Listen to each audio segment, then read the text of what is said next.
27. kiri, esimese astme supernavide hoolekanne. Esimese astme supernavid on jumaluste supernavidest teenijad igavesel paradiisi saarel. Pole teada, et nad oleksid kunagi valguse ja õigluse teelt kõrvale kaldunud.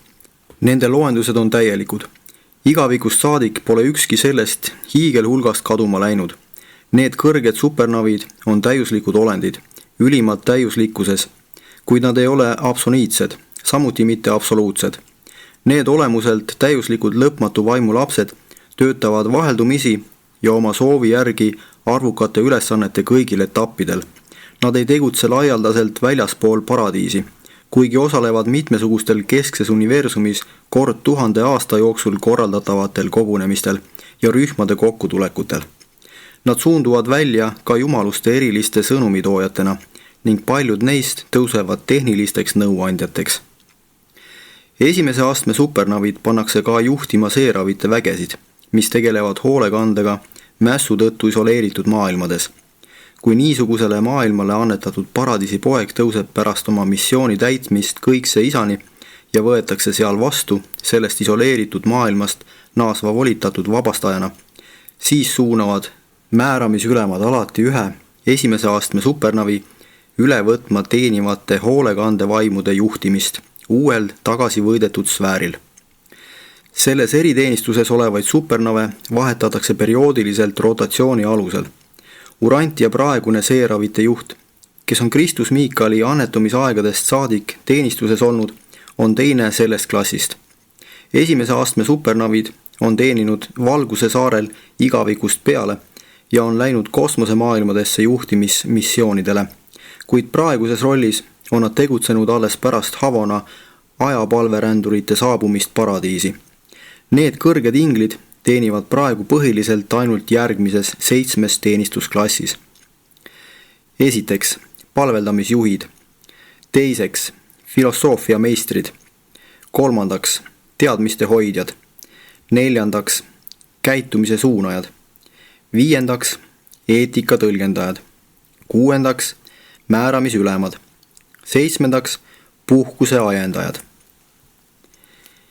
Tõusupalverändurid satuvad nende supernavide otsese mõju alla tegelikult alles siis, kui jõuavad paradiisi eluasemeni ja läbivad siis nende inglite juhtimisel põhjaliku koolituskogemuse loetletule vastupidises järjekorras.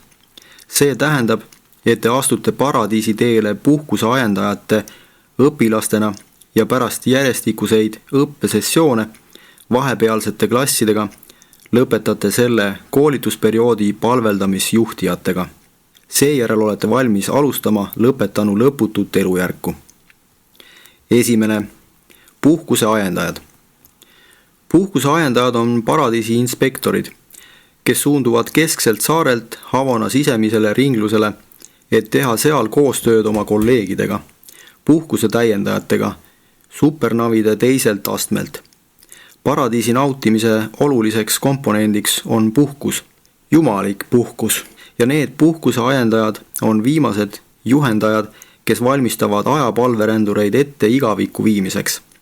Nad alustavad oma tööd keskse universumi viimasel ringil ja jätkavad seda siis, kui palverändur ärkab viimasest ülemineku unest.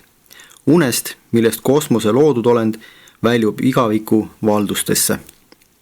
Puhkusi on 7 liiki. On une- ja mängupuhkus elu madalamates klassides, avastus kõrgemate olendite ja palveldamine vaimissiksuste kõrgeimate liikide jaoks. On olemas ka tavaline energia vastuvõtmisega puhkus, olendite uuesti laadimine, füüsilise või vaimse energiaga.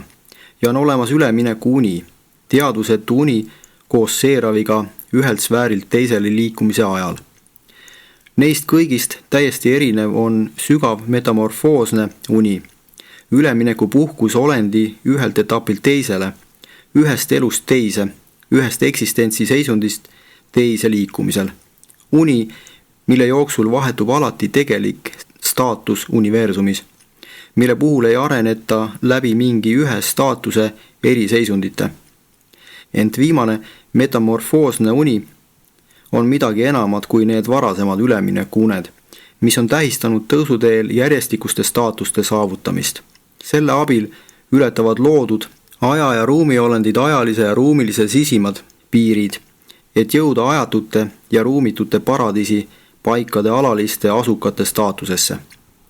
Puhkuse täiendajad ja ajendajad on selle üleviimismetamorfoosi jaoks täpselt niisama olulised kui seeravid ja nende kaaslased sureliku loodudolendi surmajärgse ellujäämise seisukohalt. Te asute puhkama Havona viimasel ringlusel ja sünnite igaveseks taas paradiisis. Ja kui te seal vaimselt uuesti isikustute, tunnete teid igavestel randadel tervitavas puhkuse ajendajas kohe ära just selle esimese astme supernavi, kes kutsus esile lõpliku une, Havona kõige seesmisel ringlusel, ja te meenutate viimast suurt usulist pingutust, mil valmistusite taas usaldama oma identiteedi hoidmist kõikse isa kätesse. On nauditud viimast ajalikku puhkust, on kogetud viimast ülemineku und. Nüüd ärkate igikestvale elule igavese elupaiga kallastel. Ja und enam ei ole. Jumal ja tema poja juuresolek on teie ees ja te olete igavesti tema teenrid. Te olete näinud tema nägu ja tema nimi on teie vaim. Seal pole enam ööd ja nad ei vaja päikese valgust, sest suur allikas ja kese valgustab neid.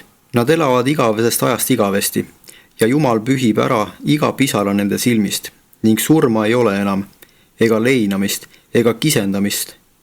Ka valu mitte, sest endised ajad on möödunud. Teine, määramisülemad. See on rühm, keda supernavide juht, algne etaloningel, aeg-ajalt määrab juhtima kõigi 3 klassi, esimese, teise ja 3. astme inglite organisatsiooni.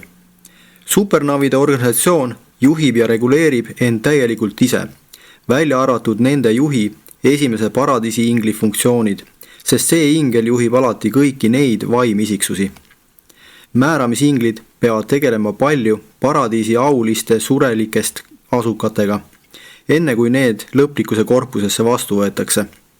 Õppimine ja õpetamine ei ole paradiisi jõudnute ainsad tegevused.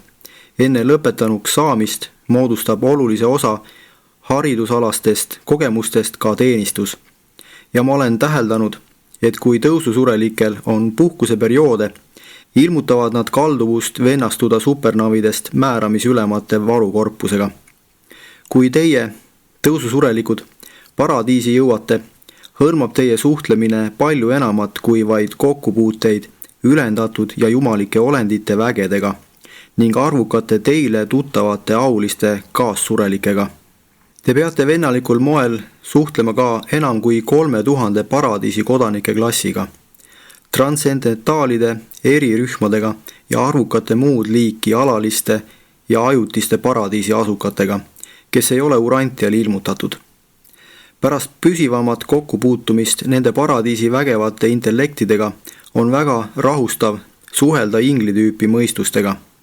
Nemad meenutavad ajasurelikele seeraveid, kellega nad on olnud nii kaua ja nii värskendavas ühenduses. 3. Eetika tõlgendajad. Mida kõrgemale te elu astmestikul tõusete, seda enam tuleb tähelepanu pöörata universumi eetikale. Teadlikkus eetikast seisneb lihtsalt selles, et iga indiviid tunnistaks iga teise indiviidi ja kõigi indiviidide olemasolule sisemiselt omaseid õigusi.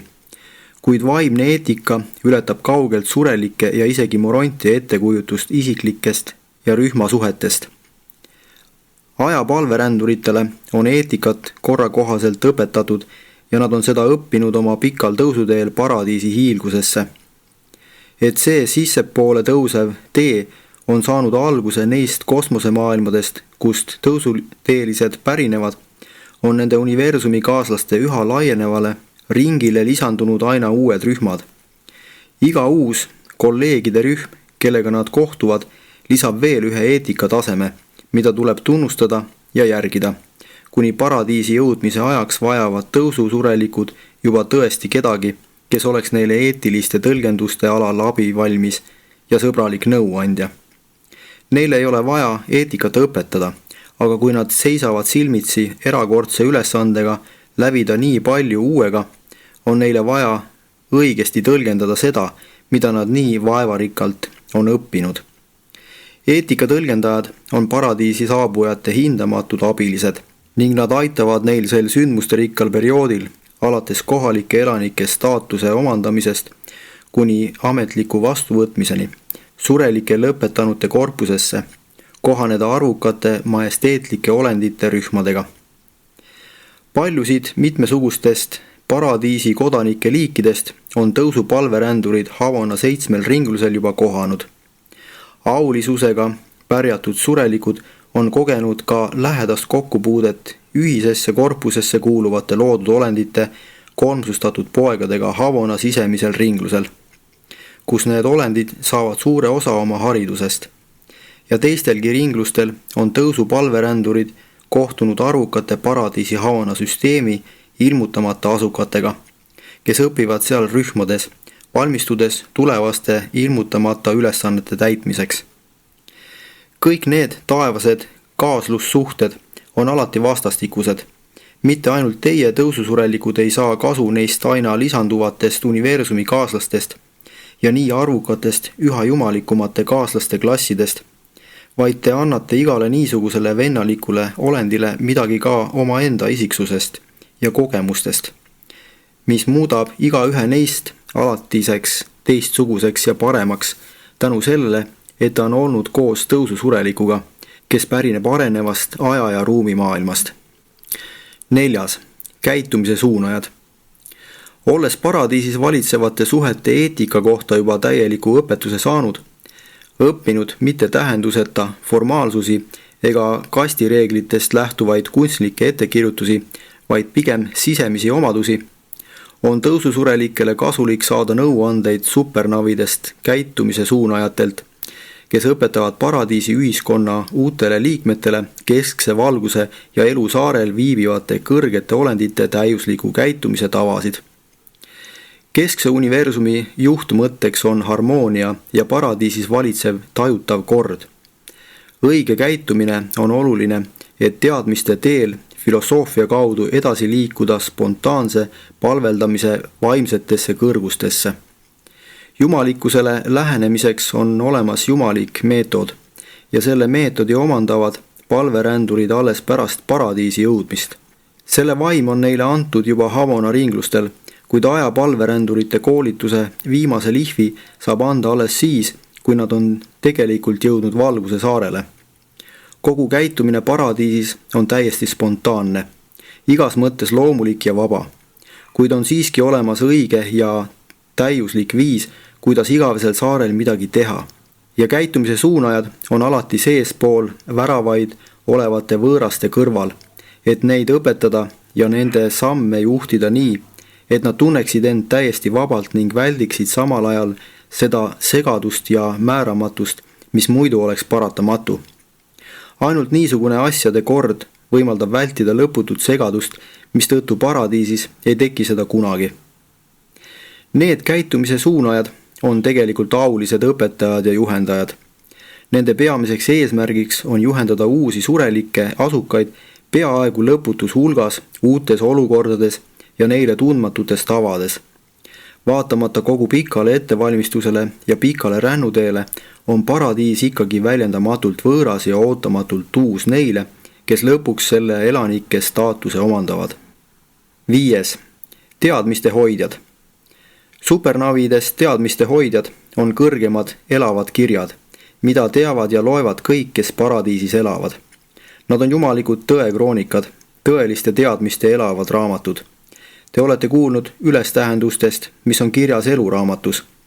Teadmiste hoidjad on just niisugused elavad raamatud, täiuslikud kroonikad, mis on jäädustatud jumaliku elu ja ülima kindluse igavestele tahvlitele. Tegelikult on nad elavad automaatsed raamatukogud. Nende esimese astme supernavide sisimas on universumite faktid, mis on tegelikult neisse inglitesse jäädustatud ja sisemiselt on ka võimatu, et nende täiuslike ning igaviku tõde ja aja arukust täis hoidjate meelde jääks pidama midagi ebatõest. Need hoidjad viivad igavese saare asukatele läbi mitteametlikke õppekursusi, kuid nende põhiülesandeks on olla teatmeallikaks ja tõendajaks. Iga paradiisis viibija võib soovi korral omada enda kõrval selle just teda huvitava konkreetse fakti või tõe elavat hoidjat. Saare põhjapoolses otsas on teenistuses elavad teadmiste leidjad, kes osutavad otsitavat informatsiooni valdava rühma juhile ja kohe ilmub särav olend, kes ongi just see, mida te soovite teada. Te ei pea enam otsima vaimuvalgust kirjutatud lehekülgedelt. Te suhtlete nüüd elava intellektiga näost näkku. Te omandate seega ülimat teadmist elavalt olendilt, kes on selle lõplik haldaja. Kui te leiate selle supernavi, kes on täpselt see, mida te soovite kindlaks teha, on teie jaoks kättesaadavad kõigis universumites teada olevad faktid, sest need teadmiste hoidjad on lõplikud ja elavad kokkuvõtted jäädvustavate inglite tohutust võrgust, kuhu kuuluvad inglid alates kohalike superuniversumite seeravitest ja sekonavidest kuni 3. astme supernavidest peakroonikuteni Havanas. Ja see elav teadmiste pagas on eraldi paradiisi ametlikest kroonikatest, universumi ajaloo kumulatiivsest kokkuvõttest. Tõe tarkus pärineb keskse universumi jumalikkusest, kuid teadmised, kogemuslikud teadmised on suures osas alguse saanud aja ja ruumi valdustest. Sellest tuleneb ka vajadus pidada superuniversumites kroonikutest seeravite ja supernavide suuri organisatsioone, mille patrooniks on taevased kroonikud.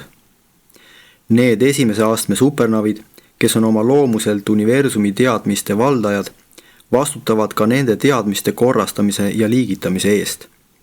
Kujutades endast universumi elavat teaberaamatukogu, on nad liigitanud teadmised 7 suurde klassi, millest igal on umbes 1 miljon alajaotust. Paradiisi asukad saavad nii hõlpsalt seda tohutut teadmiste varamut kasutada just tänu teadmiste hoidjate vabatahtlikule ja targale tegutsemisele. Need hoidjad on ka keskse universumi üllad õpetajad, kes jagavad oma elavaid varasid lahkelt välja kõigile olenditele, kõigil Havana ringlustel ja neid kasutavad laialdaselt, kuigi kaudselt ka päevilt vanade kohtud. Kuid see elav raamatukogu, mis on kättesaadav kesksele universumile ja superuniversumitele, ei ole kättesaadav kohalikele loodutele. Kohalikud universumid saavad paradiisi teadmistest kasu vaid kaudselt ja peegelduste kaudu. 6. Filosoofia meistrid. Palveldamise ülima rahulduse kõrval on olemas ka rõõm, mida valmistab filosoofia. Te ei roni kunagi nii kõrgele ega jõua nii kaugele, et alles ei jääks tuhandeid saladusi, mida lahendada püüdes poleks vaja rakendada filosoofiat.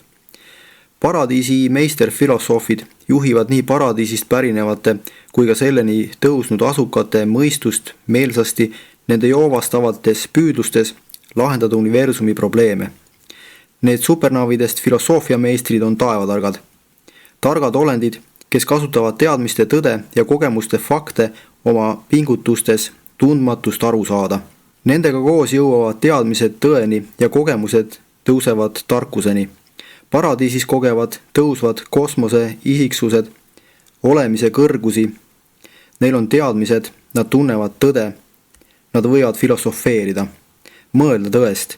Nad võivad isegi püüda hõlmata viimase mõisteid ja püüda aru saada absoluutide tegutsemisviisidest. Tohutu paradiisi ala lõunapoolses osas korraldavad filosoofia meistrid põhjalikke kursusi tarkuse 70 funktsionaalse alajaotuse kohta. Nad arutlevad siin lõpmatuse plaanide ja eesmärkide üle ning püüavad koordineerida kõigi nende kogemusi ja koondada kõigi nende teadmisi, kellel on juurdepääs filosoofia meistrite teadmistele. Neil on kujunenud väga subjektiivne suhtumine mitmesugustesse universumi probleemidesse, kuid nende lõppjäreldused on alati ühtsed ja kooskõlas.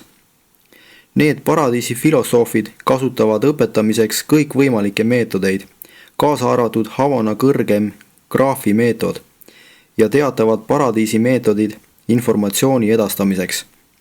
Kõik need teadmiste edasiandmise ja ideede ülekandmise kõrgemad meetodid ületavad kaugelt isegi kõige arenenuma inimmõistuse arusaamisvõime. 1 tund õppimist paradiisis on samaväärne kui õppimine urant- ja sõnamälu meetoditega 10 000 aasta jooksul. Te ei suuda niisugustest edasiandmismeetoditest aru saada. ja surelikus kogemuses lihtsalt polegi midagi niisugust, millega neid saaks võrrelda või samastada. Filosoofia meistrid tunnevad ülimat rõõmu sellest, kui saavad edastada oma tõlgendust universumitest olenditele, kes on tõusnud kosmosemaailmadest.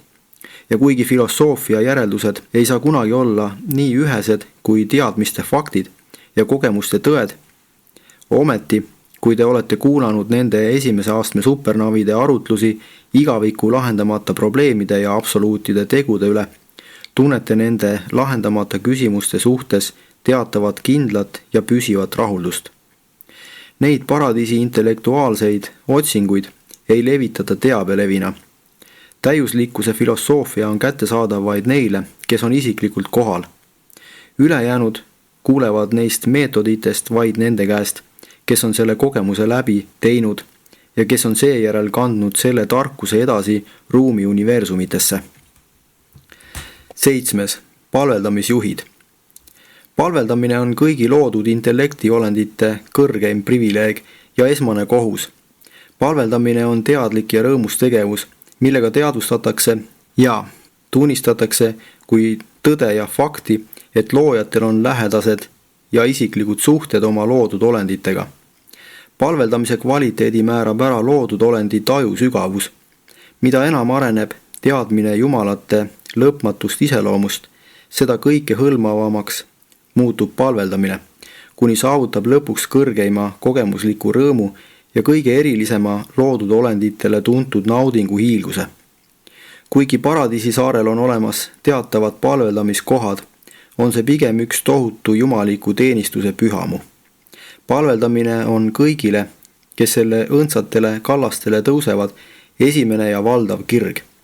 Nende olendite spontaanne puhang, kes on Jumalat piisavalt tundma õppinud, et jõuda tema ligidusse, ringi järel kasvab palveldamiskirg teel sissepoole läbi Havana, kuni paradiisis tekib vajadus selle väljendust suunata ja muul viisil juhtida. Ülima jumaldamise ja vaimse kiituse perioodilised, spontaansed, grupiviisilised ja muud erilised puhangud, mida paradiisis nauditakse, toimuvad esimese astme supernavide erilise korpuse juhtimisel. Nende palveldamisjuhtide juhendamise all saavutavad austusavaldused loodud olendi ülima rõõmu eesmärgi ja jõuavad üleva eneseväljenduse ning isikliku naudingu täiuse kõrgustesse. Kõik esimese astme supernavid ihkavad saada palveldamisjuhtideks ja kõik tõusuolendid naudiksid igavesti palveldamishoiakusse jäämist, kui määramisülemad aeg-ajalt ei saadaks neid kogunemisi laiali. Kuid ükski tõusuolend ei pea kunagi asuma täitma igavese teenistuse ülesandeid enne, kui ta pole palveldamisest täit rahuldust saanud. Palveldamisjuhtide ülesandeks on seega õpetada tõusuolenditele, kuidas palveldada, et neil oleks võimalik saavutada seda eneseväljenduse rahuldust ning et nad saaksid samal ajal pöörata tähelepanu paradiisis kehtiva korra olulistele tegevustele. Kui palveldamisviisi ei täiustataks, kuluks keskmisel paradiisi jõudval surelikul sadu aastaid, et oma arukat tänu ja tõusuteelise tänulikkust täielikult ning rahuldavalt väljendada. Palveldamisjuhid avavad uusi ja seni tundmatuid väljendusteid, et need imelised ruumi üsast ja aja vaevadest sündinud lapsed saaksid palju kiiremini palveldamisest täit rahuldust leida. Paradiisi jumaluste palveldamisel rakendatakse täies mahus kogu universumi kõigi olendite kõiki kunste, millega saab süvendada ja ülendada eneseväljendusvõimeid ja tänu edasiandmise võimet. Palveldamine on paradiisi olemise ülim rõõm. See on värskendav paradiisi mäng. Palveldamine mõjub teie täiustatud hingele paradiisis samamoodi, nagu mäng mõjub teie vaevatud mõistusele maa peal. Paradiisis kasutatav palveldamisviis on täiesti väljaspool sureliku arusaamisvõimet, kuid selle vaimu saate hakata hindama isegi veel urantial olles, sest jumalate vaimud elavad praegugi teie sisimas, hõljuvad teie üle ja inspireerivad teid tõeliselt palveldama. Paradiisis on palveldamiseks määratud kindlad ajad ja kohad, kuid nendest ei piisa. et säravad olendid, kes tõusevad kogemuslikult igavesele saarele, saaksid väljendada oma kasvava arukuse ja avarduva jumalikkuse tundmise üha ülevoolavamaid vaimseid emotsioone. Alates Granfanda aegadest pole supernavid kunagi suutnud palveldamisvaimu paradiisis täielikult ära mahutada. Alati on palveldamissoove rohkem, kui palveldamiseks ettevalmistamisel arvestati. Ja põhjus on selles, et sisemiselt täiuslikud isiksused ei suuda kunagi täielikult hinnata vaimsete emotsioonide tohutuid reaktsioone nende olendite puhul, kes on aeglaselt ja vaevaliselt sammunud aja ja ruumi madalamate maailmade vaimse pimeduse sügavustest ülespoole paradiisi hiilgusesse. Kui need inglid ja ajasurelikud jõuavad paradiisi jõudude juurde, löövad ajastute kogunenud emotsioonid lõkkele ning see vaatepilt hämmastab paradiisi ingleid ja tekitab paradiisi jumalustes jumaliku rahulduse ülimat rõõmu. Mõnikord haarab vaimse ja palveldava väljenduse võimas voog kogu paradiisi enda alla. Sageli ei suuda palveldamisjuhtijad niisuguseid nähtusi kontrolli all hoida, kuni jumaluse asupaiga valgus hakkab kolmekordse jõuga hoovama, mis näitab, et jumalate jumalik süda on paradiisi asukate, täiuslike auliste kodanike ja aja tõusuolendite siira palveldamisega täielikult ja tervenisti rahul. Missugune meetodi võidukäik? Missugune jumalate igavese plaani ja eesmärgi teostumine? Kui loodud olendist lapse arukas armastus annab looja isa lõpmatule armastusele täieliku rahulduse. Pärast ülima rahulduse saavutamist palveldamise täiusest on teil õigus astuda lõplikkuse korpusesse. Tõusutee on peaaegu lõpule jõudnud ja tuleb valmistuda 7. rõõmupeo tähistamiseks. Esimene rõõmupidu tähistas surelikku lepingut mõttekohandajaga, kui pandi pitsat ellujäämise eesmärgile. Teine oli ärkamine Morontia elus. 3. oli ühtesulamine mõttekohandajaga. 4. oli ärkamine Havonas. 5. tähistas kõikse isa leidmist ja 6. rõõmupidu oli ärkamine paradiisis viimasest aja ülemineku unest. 7. rõõmupidu tähistab astumist surelike lõpetanute korpusesse ja igaviku teenistuse algust. Kui lõpetanu jõuab vaimu teostumise 7. etapile, annab see tõenäoliselt tunnistust esimese igaviku rõõmupeo tähistamisest. Ja sellega lõpeb lugu paradiisi supernavidest, kõrgeimat liiki olenditest, kõigi nende hoolekande vaimude seas, kes kogu universumit hõlmava klassina teid alati saadavad, teie päritolu maailmast kuni hetkeni, mil palveldamisjuhid jätavad teiega lõpuks hüvasti, kui te annate kolmsusele igaviku vande ja teid värvatakse surelike lõplikkuse korpusesse. Kohe on algamas lõputu teenistus paradiisi kolmsuse juures ja nüüd on lõpetanu silmitsi väljakutsega viimaselt Jumalalt. Esitanud tarkuse täiustaja Uversalt.